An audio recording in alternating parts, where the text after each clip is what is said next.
Sir, പോകുന്നതിന് മുമ്പ് ഒരു ക്വസ്റ്റിനോട് റിപ്ലൈ കിട്ടിയാൽ കൊള്ളാം. എന്താ?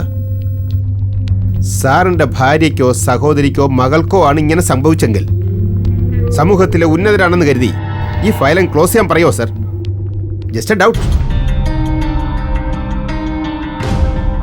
നാട്ടിൽ ദിവസവും നടക്കുന്ന സൈബർ കേസുകളിൽ 1% പോലും നമ്മുടെ ഓഫീസിൽ എത്താറില്ല.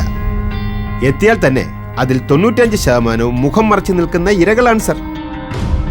അങ്ങനെ ഒരു സിറ്റുവേഷനിൽ ഒരു സ്ത്രീ തനിക്കൊന്നും മറയ്ക്കാനില്ല എന്ന് പറഞ്ഞ് ചലഞ്ച് ചെയ്ത് വരുമ്പോൾ അതിന്റെ ജെന്യൂനിറ്റി മനസ്സിലാക്കി സപ്പോർട്ട് ചെയ്യണ്ടേ സർ?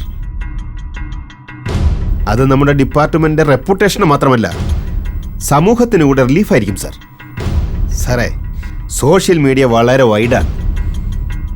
സാർ ഇപ്പോൾ പറഞ്ഞ കാര്യങ്ങൾ ഞാൻ ഇതിൽ റെക്കോർഡ് ചെയ്തിട്ടുണ്ടോ എന്ന് പോലും സാറിനറിയില്ല.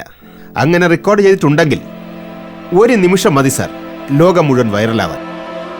അപ്പോൾ പിന്നെ എൻ്റെ ജോലി പോവും, സാറിൻ്റെ. അങ്ങനെ ഒരു ലോകത്താണ് സാർ നമ്മൾ ജീവിക്കുന്നത്. അതിനെതിരെ നേരായ രീതിയിൽ എന്തെങ്കിലും ചെയ്യാൻ പറ്റുമെങ്കിൽ ചെയ്യണം സാർ.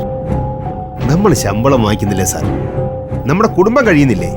അതിലൊക്കെ ഉപരി മനസാക്ഷി എന്നൊരു സാധനമില്ലേ സാർ?